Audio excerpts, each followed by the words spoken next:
Okay, I'm happy to be joined. It's one Northeasterner and three Northwesterners. They win. Okay, I want to thank everybody for joining us today.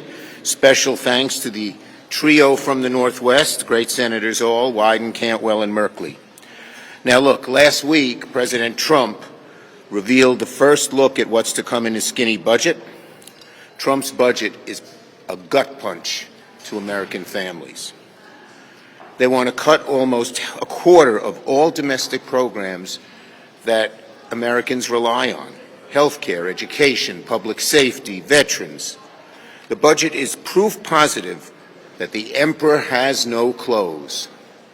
Proof positive that the emperor has no clothes. Donald Trump is a con man who does not care one iota for the everyday travails of working people.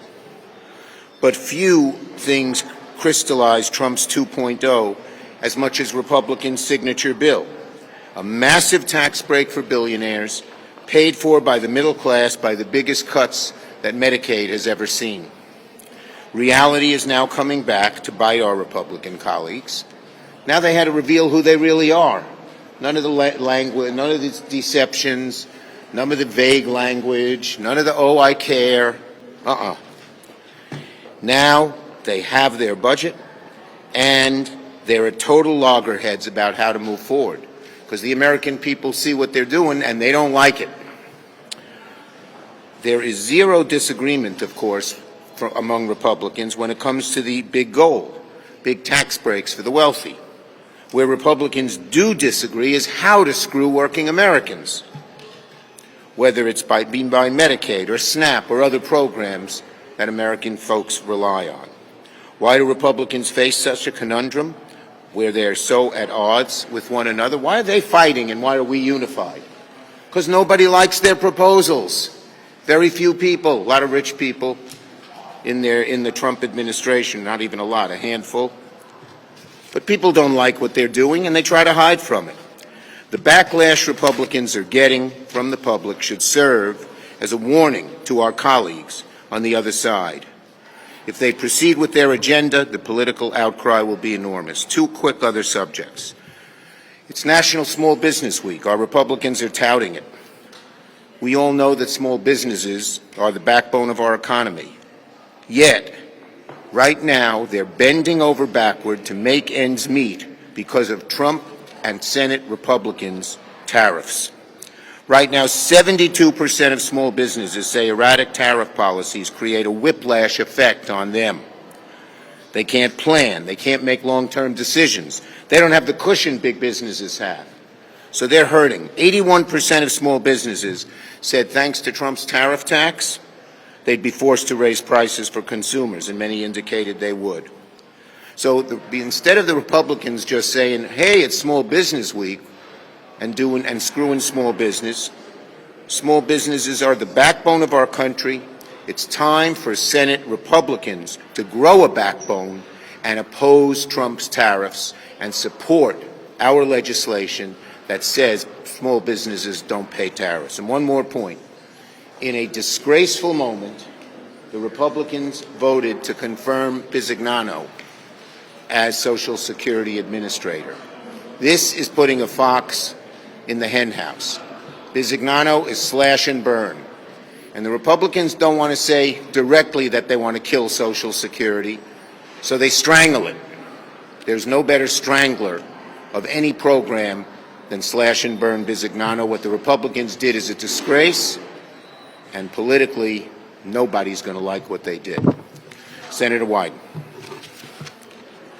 Thank you very much, Leader. And on reconciliation, Republicans in the House of Representatives are full steam ahead to give huge tax breaks to the wealthy and big corporations, and they're going to pay for it by cutting health insurance and benefits. Just this morning, the consequences are coming into full view. Last night, the big Swiss bank, Credit Suisse, settled with the federal government to the tune of $511 million the charges that they helped rich Americans cheat on their taxes by hiding their assets offshore. Now, this didn't happen by osmosis, folks. Finance Democrats dug in for more than 3 years into this issue. We got the information to the IRS, and that settlement, $511 million that was just reached, marks a vindication of the Finance Democratic position that we've got a big fight ahead to go after wealthy tax cheats. And this type of investigation and prosecution is why Democrats gave the IRS the tools to go after wealthy individuals who think that the tax code in America is somehow optional. Unfortunately, Republicans in Congress are sharpening the knives to cut this very funding and give the wealthy free rein to pay what they want when they want to. This would be bad enough on its own, but being paired with the largest cut in the Medicaid program's history is particularly disastrous. Republicans are using all kinds of smoke and mirrors to hide some inescapable facts. Their bill is going to mean benefit cuts for seniors, Americans with disabilities, and kids. Their bill is going to mean families, working families, are going to lose health insurance. Their bill is going to mean red tape requirements that force Americans battling cancer to jump through all kinds of hoops if they're going to be able to keep their health care. If that's not clear already, it's going to be very clear in the days ahead. If and when they come to an agreement and release a bill, the American people are going to see that we're for giving everybody in America the chance to get ahead, not just as the Republicans do the people at the very top. Thank you, Leader. Thank you, Senator Wyden. Senator Cantwell, Washington. We're here today to say it's time for the war on health care to stop. President Trump's cutting of NIH is causing great impacts to our health care system. President Trump's tariffs are causing higher costs on prescription drugs, and the proposed budget that we still haven't seen the details on, $880 billion in Medicaid cuts, is going to cause a devastating impact to communities all across the United States. The fact that in my state, 5 to 7 hospitals could close as a result of that, and many other impacts on rural health care, has caused a group of citizens to send a letter to my House colleagues urging them to oppose cuts to Medicaid rates, any adjustment to the federal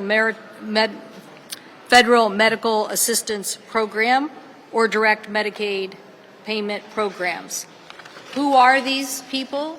Some of them are hospital CEOs, but guess who else they are? Republican state representatives, Republican county commissioners, city council people from the communities. They all know this is the wrong idea, and they are not interested in a sneak attack by the Republicans of saying that they can successfully cut $880 billion and not have an impact on our communities. They are going to have an impact, as I said, on closing hospitals, kicking people off of Medicaid, as we've had a record expansion to hold down the cost of expensive insurance by covering them with Medicaid, and in addition, the impacts to long-term care. We know now that Medicaid is on such a short fuse of basically only having a very limited budget, and every penny counts, but 52% of that revenue comes from Medicaid. So if Medicaid is cut at any percentage, the impact to long-term care and kicking people off of their Medicaid for long-term care is going to have a devastating effect. And lastly, the same individuals who are involved with running our response to the fentanyl crisis know that if you cut Medicaid, you're also going to cut the recovery and treatment and also the housing that occurs in our jails of having the Medicaid resource to fight fentanyl, a scourge on our society. It's time for people to come clean in the House of Representatives and clarify that they too oppose Medicaid cuts. Thank you, Maria. Senator Merkley, D. Oregon. Families lose, billionaires win. That's the Trump economic agenda. And in just 3 months, he's destroyed the momentum and economic growth from the last 3 years. The economy is down, prices are up, Trumpflation has arrived. Make no mistake, that's the Trump economy. And then there's the reconciliation bill that will make things worse. So we're in the spring here with baseball, so let me put it very simply. Strike one. The reconciliation bill knocks down $2 trillion from health care, housing, and education. Strike two. It gives that money to the very richest Americans, the billionaires. And strike three, it runs up enormous debt, some $52 trillion according to CBO over 30 years. You know, the bill has specific problems as well. Take health care, take Medicaid. They're demanding devastating cuts that would wipe out our rural hospitals and health care clinics and do enormous damage to our veterans, those with disabilities, those in drug recovery programs, to our children. A third of the children in my state are on Oregon Health Plan, are Medicaid. State and local taxes. The president wants families to pay more so billionaires can pay less. Take Pell Grants. Republicans want to decrease them in order to make education more expensive. And that agenda makes no sense. We have a better idea than families lose and billionaires win, and it's families thrive and billionaires pay their fair share. Instead of slashing Medicaid, let's work together to improve health care for low-income families and for others in our society. Instead of slashing Pell Grants, let's make education more of an opportunity for every child in America. Instead of exploding the debt to give massive tax breaks to billionaires, let's invest in the foundations for families to thrive. It's a positive vision to take America together forward. Let's make that happen, not families lose and billionaires win. Thank you, Jeff. Questions? Yes. What do you make of the fact that the two U.S. attorney nominees from New York that you withheld your boots before are now current U.S. attorneys? Look, the Justice Department has been totally politicized. It's been an attack dog for the president. I've never seen a Justice Department be so low, and I don't intend to support the things they do. Yes. Raising concerns about this crypto stablecoin bill we've heard about this week. Are you just trying to make small changes to this bill, or are you trying to hold Trump accountable? Look, right now, Democrats and Republicans are talking to each other about the bill.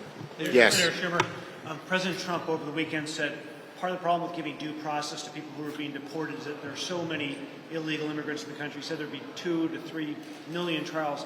The system just can't handle it. Would you support some sort of fast-track process to give people due process? I'm not going to deal in hypotheticals, but due process is a hallmark of our country, has been for a very long time, and people are entitled to it, plain and simple. Yes. Is it harder for Democrats to support the stablecoin bill when the president has his own stablecoin that he's making money from Abu Dhabi? He has his own meme coin where he's going to have this gala dinner for the highest bidders on those meme coins. Yeah, look, we all know the level of corruption in the Trump administration is higher than any administration probably in American history. But on stablecoins, Democrats and Republicans are talking to each other. Yes. No. You. I have the same question, but I guess just on stablecoins, I mean, can Democrats vote for a bill that is directly going to impact and profit for the president? As I said, we're talking to each other. We had a very good caucus, very good unified caucus. Thank you, everybody. About Senator Fetterman?